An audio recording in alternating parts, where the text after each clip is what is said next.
Hey guys, welcome to Through the Bible Verse by Verse, a plain and simple study of the entire Bible, book by book, chapter by chapter, and verse by verse.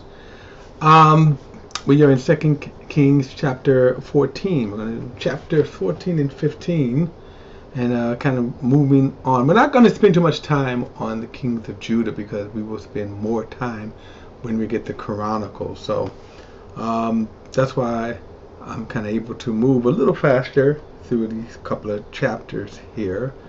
But this is going to be an interesting chapter as well. These two chapters here. I mean, to me, they're all, they're all fascinating, But, and again, want to apologize, beforehand for these Hebrew names and pronunciation that I will butcher. All right, so 2 Kings 14, verse 1. In the second year of Israel's king, Joash, son of Jehoahaz, Amaziah, son of I just had this too. Amaziah.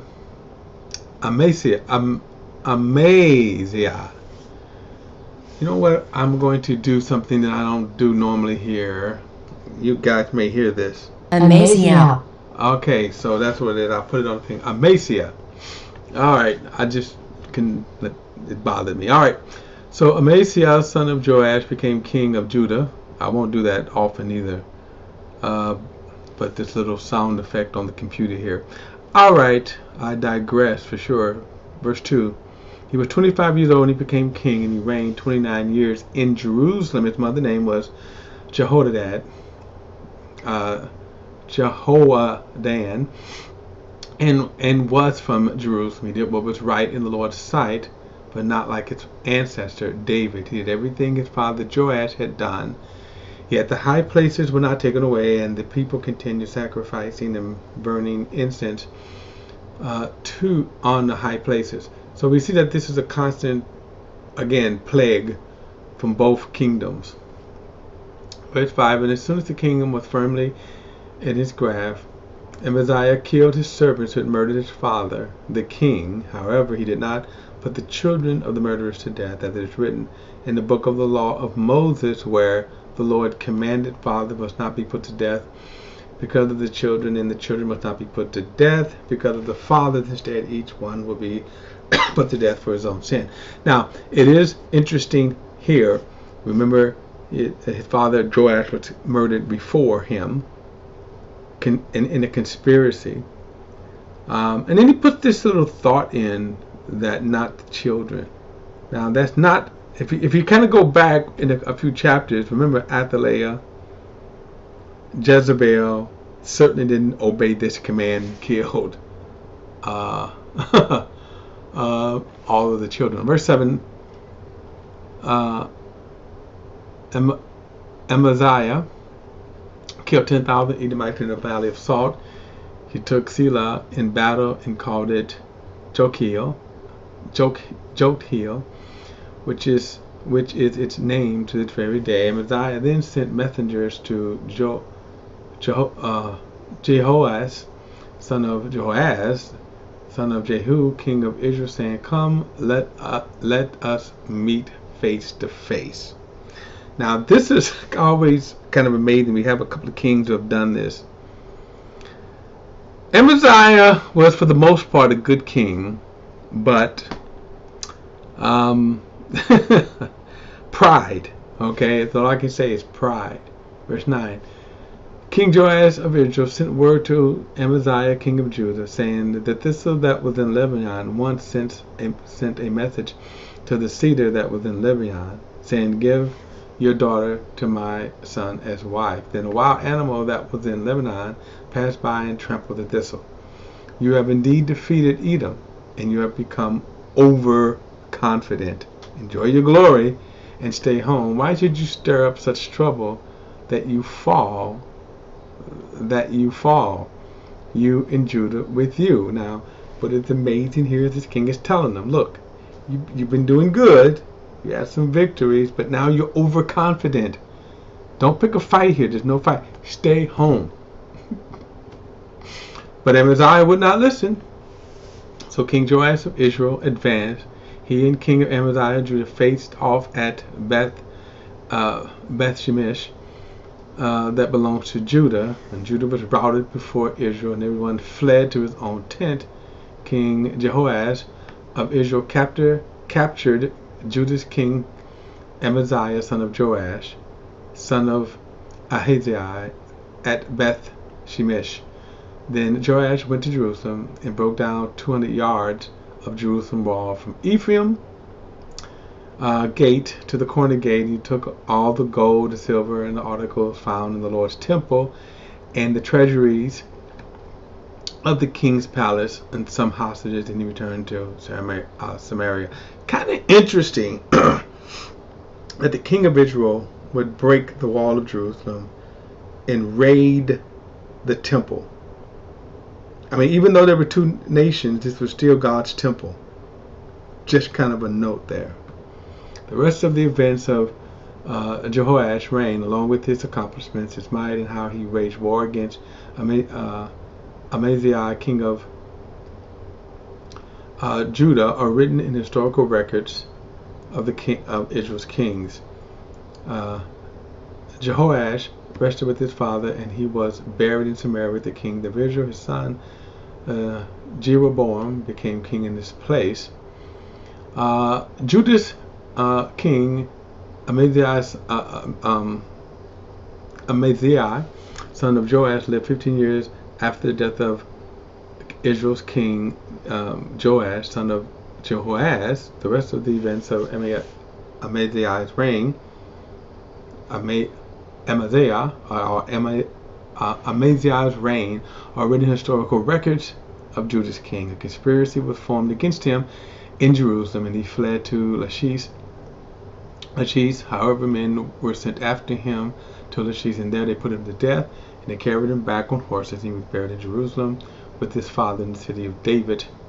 Then all the people of Judah took Azariah, who was 16 years old, and made him king in place of his father Amaziah, and he rebuilt Elath and restored it to Jerusalem after Amaziah the king rested with his fathers. In the 15th year of Judah's king Amaziah, son of Joash, Jeroboam, son of Jehoash, became king in Israel and Samaria and reigned 41 years. He did what was evil in the Lord's sight. He did not turn away from all the sins of Jeroboam, the son of Nebat, which caused Israel to sin. Remember those two golden calves. He restored Israel's borders from Labo Hamath as far as the sea of Arabah, according to the word of the Lord. And the God of Israel had spoken through his servants, the prophet Jonah, son of Amittai, from Gath Helper. Now, this is very interesting here when he mentions Jonah. We don't know enough information about Jonah. This is the same Jonah that we see with the prophet Jonah, the great fish, the whale, right here, that the whale swallowed him up. I'm bringing this up because this is kind of a good Bible lesson here. Seminary theology. When we talk about the minor prophets and sometimes how you date prophets in writings, we get this here. We get this what's the king of my land here? It was commit. All right, Jeroboam. Let me go back quickly here. Where are we at?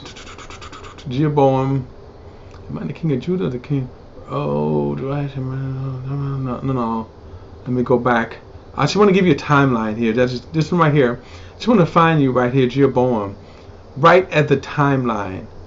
And the reason why I say this is because when we get to the writing of the prophets, right?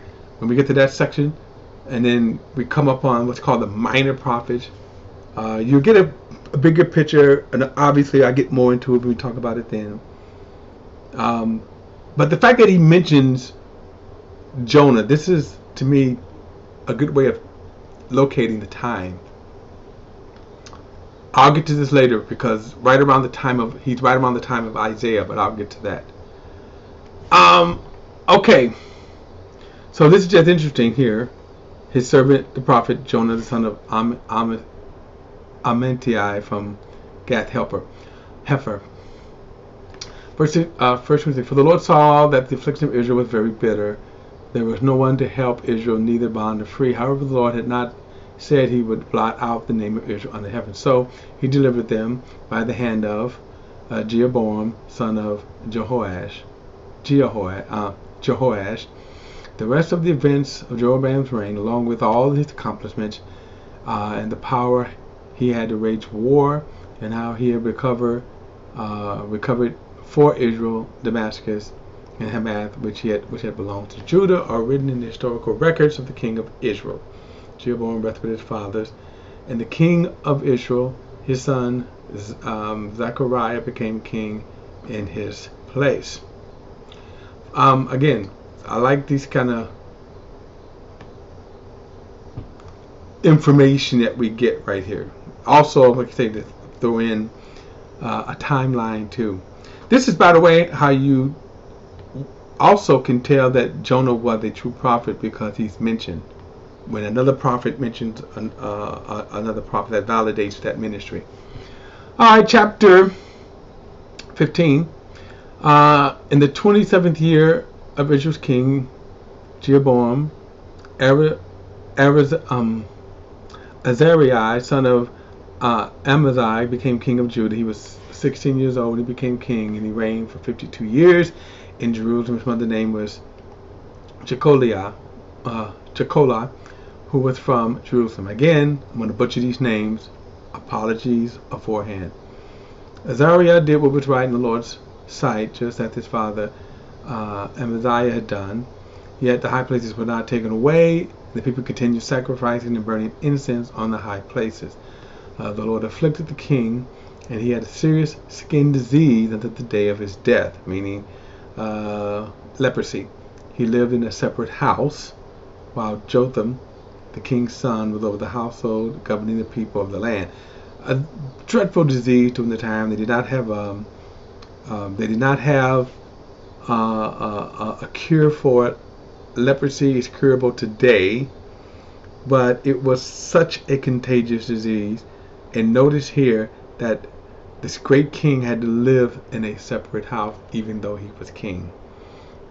The rest of the acts of Azariah's reign, along with all of his accomplishments, are written in historical records of Judah's king. Azariah rested with his father and was buried with his fathers in the city of David. His son Jotham became king in his place. In the 38th year of Judah's king Azariah, Zechariah, the son of Jeroboam, became king over Israel for 6 months. He did what was evil in the Lord's sight, as his fathers had done. He had not turned away from the sins of Jeroboam, son of Nebat, and caused Israel to sin. Shallum, son of Jabash, conspired against him, and he struck him down publicly, killed him, and became king in his place. As for the rest of the events of Zechariah's reign, they are not written in historical kings of Israel. And the word of the Lord that he had spoke through Jehu was 4 generations of your sons within the throne of Israel, and it was so. He was the son of, again, Jehu. Verse 13, in the 39th year of Judah's king Uzziah, Shallum, son of Jabash, became king, and he reigned in Samaria a full month. Now, we will get to Uzziah. He is one of the great kings of Israel, but of course, in more detail in Chronicles. Verse 14, then Menahem, son of Gadi, came up from Tirzah to Samaria and struck down Shallum, son of Jabash there. He killed him and became king in his place. As for the rest of the acts The rest of the events of Shallum's reign, along with the conspiracy that he formed, they are written in historical records of the king of Israel. At that time, starting from Tezrah, Menahem attacked Tizphah, all who were in it, and its territory, because they wouldn't surrender. And he attacked it and ripped open all the pregnant women. Now this is kind of gruesome here, right? So he would just take a knife or the sword, just kill. Again, it was the brutality when you think about these sinful, wicked people. 17. In the 39th year of Judah's king Araziah, Menahem, son of Gadi, became king over Israel and reigned 10 years in Samaria. He did what was evil in the Lord's sight throughout his reign. He did not turn away from the sins of Jeroboam, son of Nebat, had caused Israel to sin. Now remember, these were the two golden calves. Okay. Now, what's interesting about this next verse is we're going to begin to see the fall of Israel. Let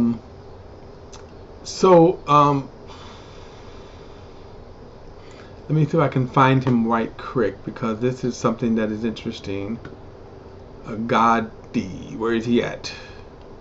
Shalom. Now remember somebody's name, Menahem. He's not mentioned here. Okay. Okay, I'll come back to him, but when I'm showing you the timeline here, 1731. I want you to note this time here, 1731. Okay, 1720, and then the fall. Here's what I want you to point out. Hosea will be the last king of Israel. Okay, notice the date, 1731, and then Israel's king. Oh, come on here. Here we go. All right, 597. That's why I said so. About 100 years. We'll get back to that. But you're going to. The reason I said that because in verse 19, Pul, king of Assyria. So you're starting to see the beginning of Israel will be first to fall. Then and this land is going to be kind of like desolate. Then for 100 years, and then Judah will fall to Nebuchadnezzar. 19. Pul, king of Assyria, invaded the land. So Menahem gave Pul 75 pounds of silver so that Pul would support him to strengthen his grip on the kingdom. Then Menahem exacted 20 ounces of silver from each of the wealthy men of Israel to give to the king of Assyria. So the king of Assyria withdrew and did not stay there in the land. Now we're going to see this later. He's going to come back and he will be deported. The rest of the events of Menahem reigned, along with all of his accomplishments, are not written in historical records of the king. And Menahem rested with his father and his son Pekaniah became king in his place. In the 50th year of Judah's king Azariah,